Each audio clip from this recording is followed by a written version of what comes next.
Good evening. Welcome to a special edition of the International Grapevine. This is your host, Wallingford Lee.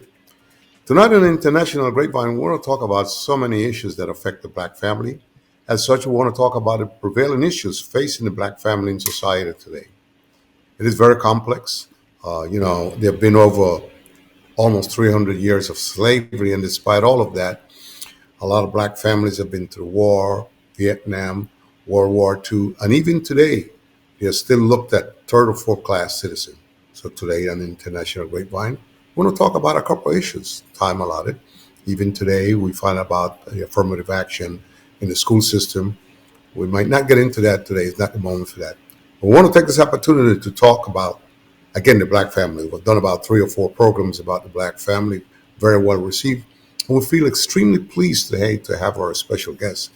Give us a great deal of pleasure and, of course, satisfaction to have him on our guest on our program tonight. We've had him many times with great result, and you, the American public, have always asked, where's Hank? So now we got him back tonight to talk about the issues facing the black family. Welcome to the program, my brother.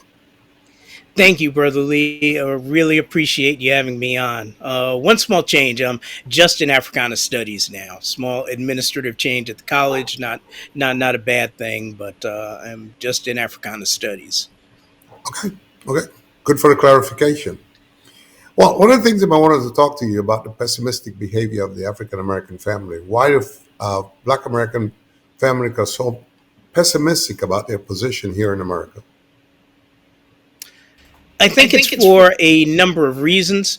One, you have to deal with the various structural inequalities that are kind of baked into the system as a whole. So that's kind of the first thing you have to take a look at. And second thing you have to take a look at is how people are reacting to the very specific things going on right now in this time period. So, for instance, if you take a look at, say, the unemployment disparities and that kind of thing, and everything that went on during COVID, I mean, all of that kind of hit black communities harder, but historically that's what happens. During the Great Depression, black families, black communities had a much harder time, and that kind of generally tracks through history. So when you get the combination of those things, and you also get the general generational effects, where you see kind of as a whole, millennials and Gen Zers are, feeling much more precarious about really the country itself. So when you put all that together, it's not surprising at all that polls see Black Americans being pessimistic about exactly how far we've come, how far we're going to come. I happen to agree with you, Mr. Williams. Black Americans have a right to feel that way. Sometimes I am surprised by some of the question and answers. Like one guy said to me a couple of years ago, you guys should not worry so much. After all, finally you have a black president. And I says, yes, Obama was a black president, and I think a decent one and a very good one. But I also am very aware today that he won the first time. Here, the Republican Party says, we will meet tonight and plan to block anything he brings to the table in order to make him fail.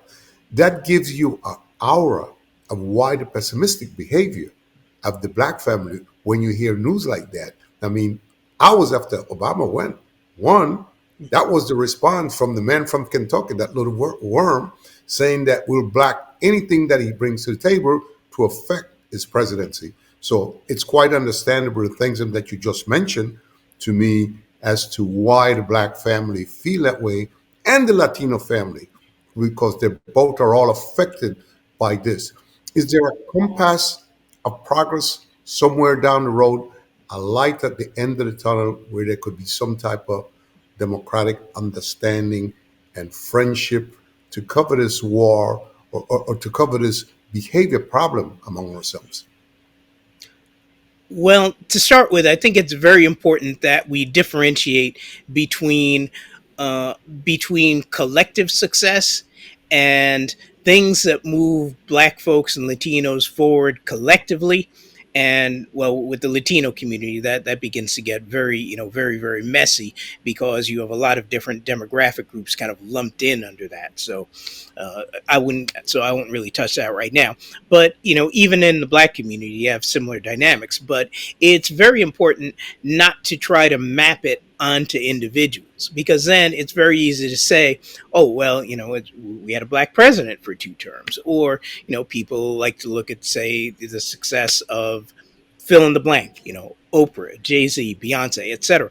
But that a lot of that doesn't necessarily filter down collectively to the community, and it doesn't necessarily map onto collective political power. Say in the case of Obama, the black community simply does not have the type of institutional weight and power and strength to leverage that more generally. And part of that just goes into kind of understanding the political process and how deals are made, all that sort of thing. So, having said that, to kind of get back to your question, um, the answer to that is going to be different depending what area you take a look at.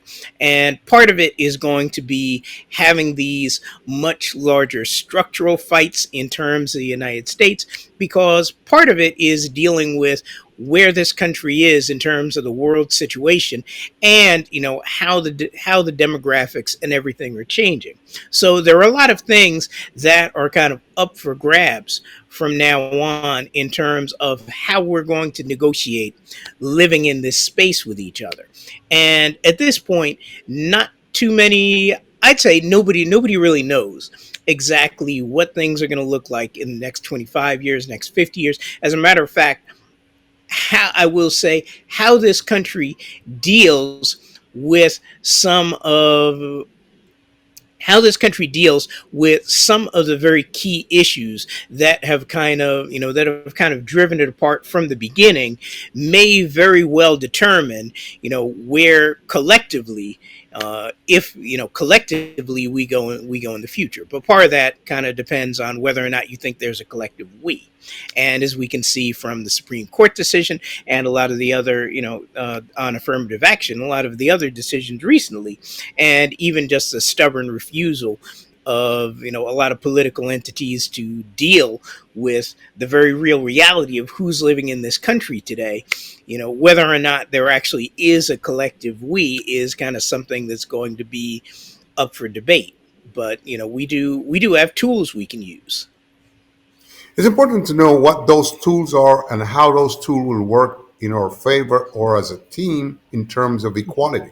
Because my feeling, obviously, is that racial inequality still exists as a big lump in this nation, especially in certain part of the South, southern part of central part of like Chicago, Detroit, and place like that.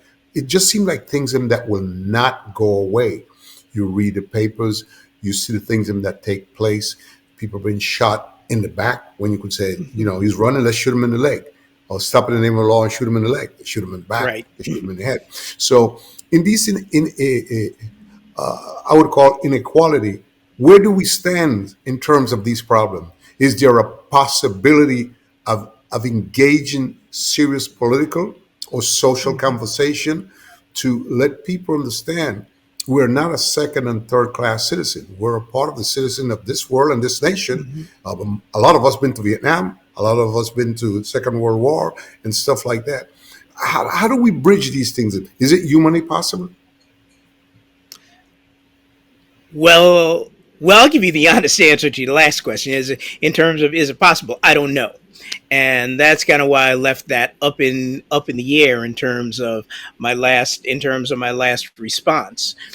There's a lot of it really just depends on the collective capacity, of this country to want to basically renegotiate the deal we have on a very basic level. And some of that is going to mean redressing some very basic things, so, and one of the things that you see happening here, which I think is very interesting in that space, is you see a lot of reparations legislation, either being passed or being debated on local and state levels. Best example of that is in California right now as we speak. They're basically having a debate on, okay, what are we going to do on a state level for descendants of people who were not only enslaved but also structurally discriminated against by the state of California for a couple hundred years.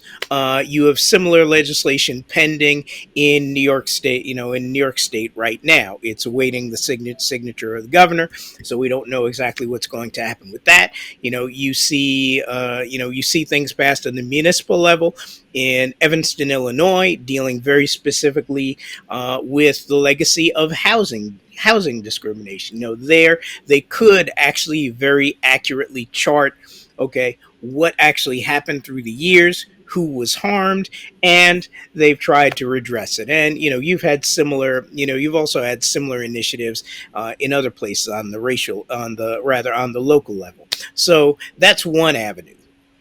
Second avenue, I think, is just beginning to understand and be a little more sophisticated about A, how we have to move politically, and B, tapping back into things that we've already done, and the type of collective knowledge and memory that there is, in terms of building black institutions, in terms of thinking very clearly about, okay, what was it that worked in the past. And you have very good examples of that. You have the Garvey movement that built really one of the largest political movements that we have seen in history. And I won't go much further down that road, but what I would say is we have to be sophisticated enough to be able to operate on several different levels and be clear about that, and very much think about making strategic alliances, because one of the big things in terms of demographics is a lot of people who are categorized as Latino or Latinx are also, in the overlapping racial category of black. Now, a lot of time they don't necessarily see themselves that way, partially because of, different historical circumstances and different ways of seeing race in Central and Latin and South America. But as we've seen here, particularly with a lot of the populations that get here, all that kind of changes and begins to become mapped very differently when you're in the political reality of the United States. So I think one of the opportunities is to create these much larger coalitions to begin to say, okay, how can we begin to restructure this deal so that it works better for everybody. And the trap, I think, is if some of the newer immigrants coming in are going to be seduced into the illusion of whiteness. Basically, what I mean by that is the illusion of you can actually get ahead by stepping on everybody who is under you, because traditionally that has been how that has worked. But as I said, the game is starting to change, and that is something that positively, the younger generations can begin looking to create wider change. I couldn't agree with you more in a lot of things that you talked about. One of the most important things that you mentioned a little bit was Marcus Garvey. Marcus Garvey was a very powerful man, very powerful Jamaican descent that came to America to try to educate a good portion of our brothers and sisters. And the American government took him as a danger and eventually deported him. But prior to doing that, he was all over Central America and South America, preaching the importance of who we are, where we came from, and what have you. And as a matter of fact, if you listen to Harry Belafonte, that just died a couple of months ago, talked about his mother taking him back to Jamaica and the importance of Garvey was to them and stuff like that. You touched on another point that I thought is very, very important, but extremely sensitive. You mentioned California in terms of the things that are taking place there. We know that there was a period of time in California and even in New York, people Mhm. talk about the possibility of a reparation. It did not went over too well in New York, even though a lot of people in New York, and rightfully so, fought about it. They mentioned a lot of our brothers and sisters are Jewish who got reparation, and their question was, why cannot we get reparation? So, as such, where do you think the reparation situation stand? Is it a possibility? Is it a dream, or it's too much of a deep foundation to come out of from? Or there's still possibilities that our brothers and sisters there who are qualified and have the know-how how to move and structure certain things, and or it's too much of a bomb, so to speak, to discuss. I appreciate that question, and I think we have to see it in a couple of ways because a lot of time people just get caught up on the nitty gritty and details of it and specifics of okay, how much, how much, what specific things are gonna happen, who's gonna get it, and all that sort of thing. That's important, but one of the things to realize is that this is an entire process. The political part of it is one piece, but the other very important piece is sort of the collective psychological work and collective work in terms of reconstituting the we, as a community. And that's the work that's internal. The best probably the best explication of that, or explanation of that, is by the late scholar Randall Robinson. As a matter of fact, he just made his transition earlier this year, but he wrote two very important books that if you read nothing else, that's worth reading. He wrote The Debt and The Reckoning.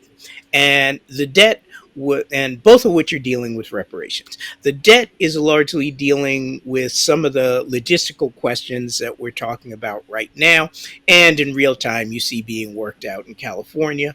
The reckoning is dealing with that other piece, how we're actually going to relate to each other, how we do healing within the community, how we try to rebuild the various community ties and various people to people ties that have been broken apart, by our experience in this place and in this system. So, it's important that those two pieces go together. In terms of how it's going to play out logistically, there are a whole lot of different models in play in many different places. Part of the reason is because number one, nobody knows exactly which strategy is going to work, and two, partially because when you begin to take a look at the specifics of each different place, it's going to look a little different pragmatically. That's why Evanston, Illinois, very specifically focused in on housing, because they're like, okay, this is something that we know, this is something that we can see, this is something we have data for, this is something that's easy to redress, and that's going to look different in a whole lot of other places. On the state level, most of the things you see in terms of California and in terms of New York, California has constituted an entire commission to basically look at the issue and come up with recommendations. And that's what the legislation in New York, depending exactly which one gets passed, but that's what the legislation in New York would do too. And the thing to remember is this is no different from how governments deal with any kind of population, that has issues that need to be redressed. It doesn't look exactly the same all the time, but that's what happens. That's what happened with victims from 9/11. Okay, Yes. who can we identify, who was harmed, how do we very practically come up with, intervene as a government to come up with some things that's going to ameliorate their suffering. And they're, same thing with veterans. And we always have this, negotiation around veterans benefits and that kind of thing. And it's not exactly the same, but it's a similar type of thing. We can identify a particular part of the population that needs assistance, and the question is, okay, what assistance can the government can the government provide, and how do we get to that negotiation in terms of helping them as a discrete and collective entity. And the same thing would basically happen in terms of reparations legislation. But that's not basically the trick bag, as the Nation of Islam likes to call it, is counterposing that against the collective work that we have always done as a community and need to keep doing. And those two things do not necessarily, as a matter of fact, I would say cannot cancel each other out. I couldn't agree with you more. As we get back here in the International Grapevine, we're going to continue talking to our special guest, Mr. Hank Williams, who brought up a lot of important things. And so, in the first half, we talked about various implications and stuff that the Black community have to deal with, and the Latino community. And the interesting part, in some cases, some Latinos don't consider themselves minorities or how they're looked at. But we'll get back on the International Grapevine as we continue talking about the prevailing issues facing the Black family right here in America. We'll be right back on the International Grapevine.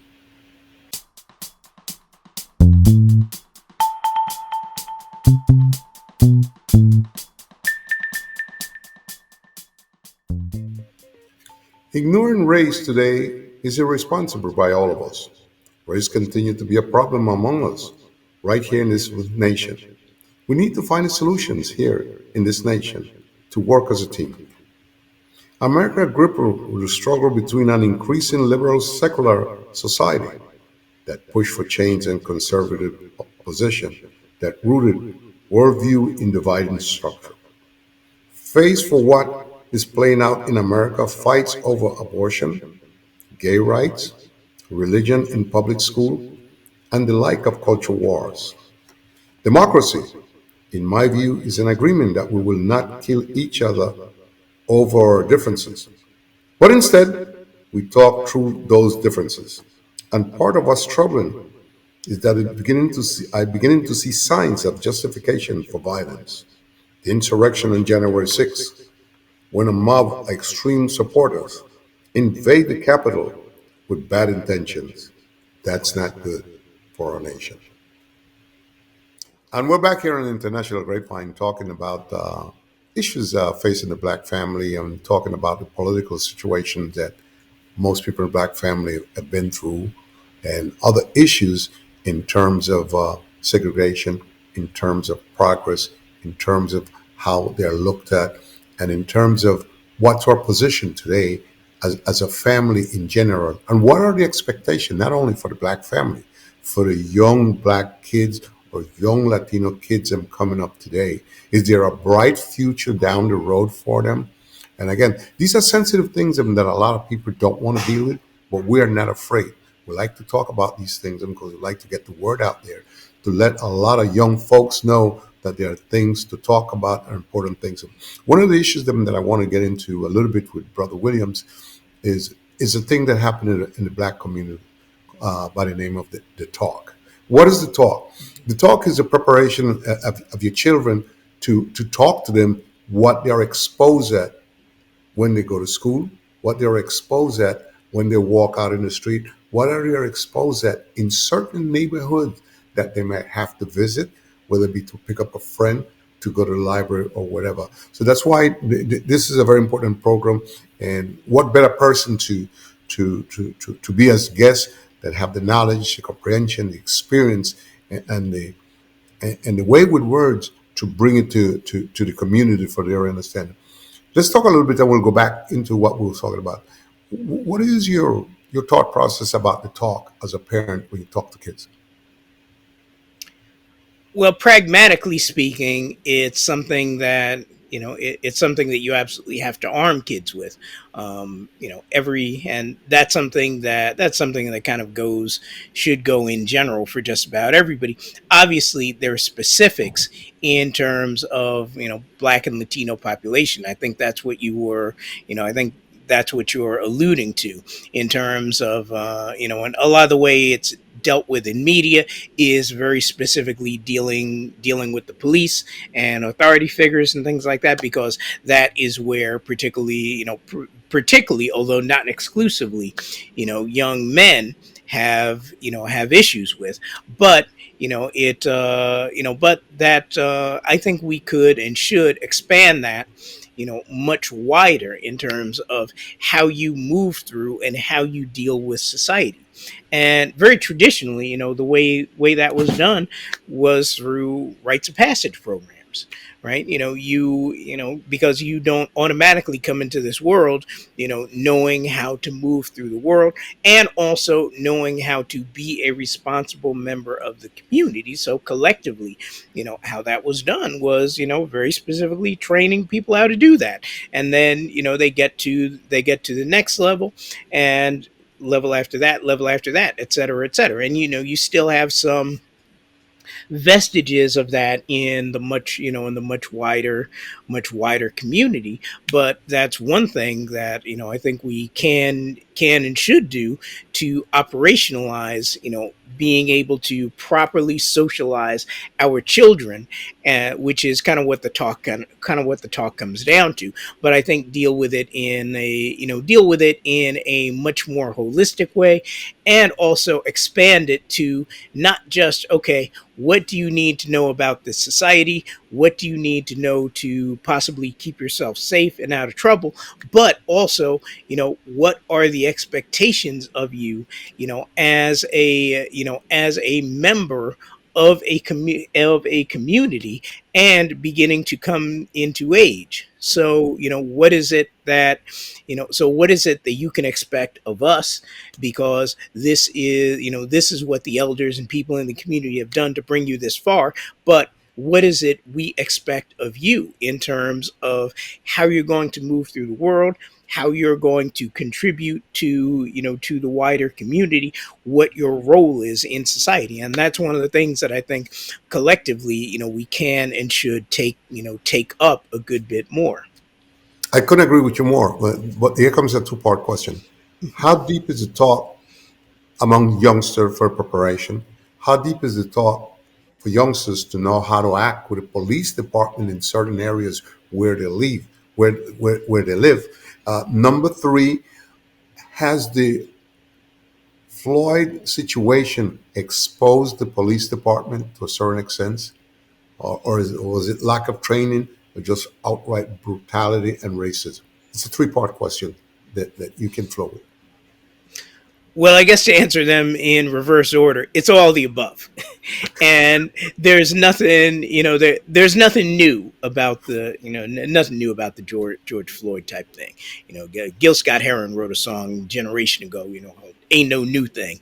And The that's a only fact. thing Yeah, the only thing that's different, the only thing that's quote unquote different about it, and this isn't even different, is A, it got caught on tape, and B, well, it got caught digitally.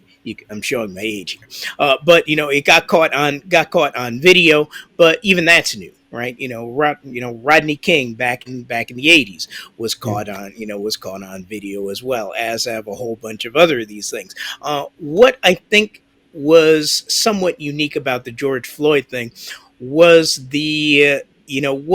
the proximity to several of these other killings. You have George Floyd, you had Breonna Taylor, and the I think the combination of that and happening during COVID and all the pressure of that just kind of set things off in a particular way.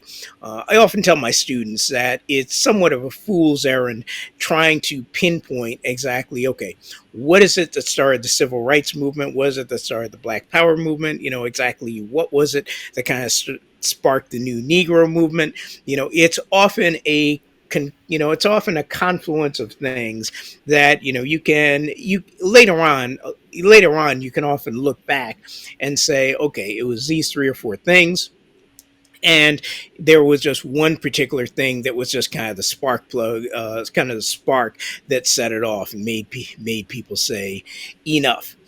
In terms of your other questions, it's I can't really give you a good answer in terms of how deep the talk goes. Partially because I think that varies quite a bit, because different parents in different places are kind of equipped at different levels in terms of doing that. And part of that kind of comes through, how they're filtering the world and how they're filtering their sense of danger and all those other things, which is kind of why I alluded to, the idea of needing, some sort of collective type of rites of passage program or something like that, so so you can lean on the strengths of the entire community to deal with this process of socializing children, which is basically what we're talking about in terms of the talk.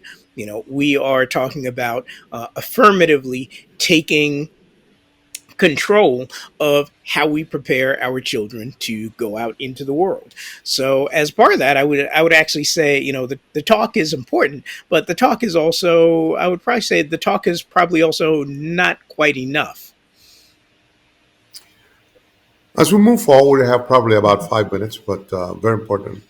Where does the black community stand politically today when we think about the economic situation that we're living in, the places them that we live in, and the different parties available, and the experience that we had with the previous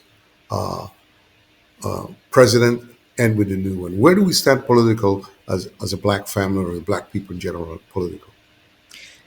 That's a very good question because I think we're kind of in the middle of a very important generational type change, because one of the things you're seeing is a lot of the established leadership that has kind of very firmly come out of the civil rights and black power generations are essentially aging out, and a lot of them are transitioning themselves. We lost John Lewis a few years ago. Yes, Jesse indeed. Jackson's health is not Not not well. very good. So we know, unfortunately, we've got limited time left with him. And so one of the things that I think is happening is going to be a generational shift in politics that is something that's basically normal and natural. And you're going to see people who are, hopefully at least, more reflective of the sensitivity of the younger generations around today. Now, the big toss up there, I think, is if they're going to have the same sort of level of commitment in terms of struggle, in terms of having that shape their political approach in a very, very basic way. You see some of that with some of the people coming out of, say, the Black Lives Matter movement and things like that. But that is only one of the strains and influences on society today. But to a certain extent, I would say that the tasks are basically the ones that we've always had, which is one, to basically understand the role of politics, or more widely, governance in this society, and be able to look at that very tactically, very analytically.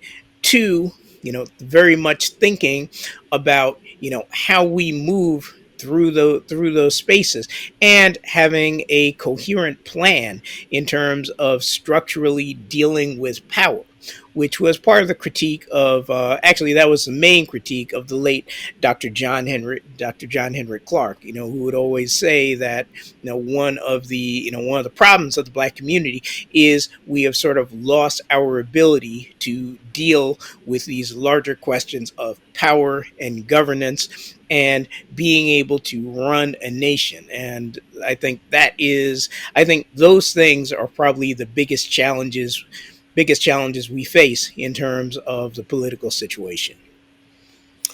I could agree with you more than what you said. We have approximately 2 minutes, and I want to ask you another question. Are any one of the political parties, to the best of your uh, notion of taking us serious in terms of vote, in terms of economic situation? Uh, how we present it? We have a lot of beautiful, educated black sisters and brothers and Latinos. Where do we stand in terms of a nation, in terms of progress and respect to our vote? And what do we bring to the table to draw their attention for them to understand, you know what? We are no longer a walkover. We have to deal with these people and be pragmatic and be honest with them. Well, for roughly the last century, and I'm going to try and do this quickly in terms of time. For roughly the last century, it's been sort of almost as a default the Democratic Party, which is a shift from much earlier times, which we don't really have time to get into. As you and probably just about everybody watching knows, that relationship is somewhat strained, partially because to a certain extent they operate on the only game in town theory. The flip side of that is, the Republicans, particularly recently, I'd say in the last maybe 30 or so years, have begun to make some overtures, but a lot of it is comes from not taking the black community very seriously, and not feel generally speaking, not feeling candidates who are actually very much rooted in the communities for better or for worse. So I think a lot of it kind of comes down to, and things might change if they actually have a basic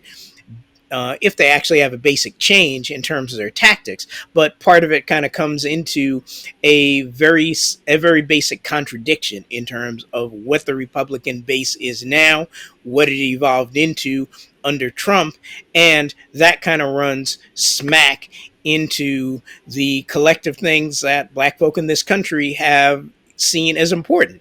So, that's kind of a problem. So a lot of it kind of comes down to, how are we going to deal much more seriously with the Democratic Party, and also build coalitions and think about how we force them to not only recognize what's going on in our communities, but how we strategically run black candidates and also take control of parts of the political process.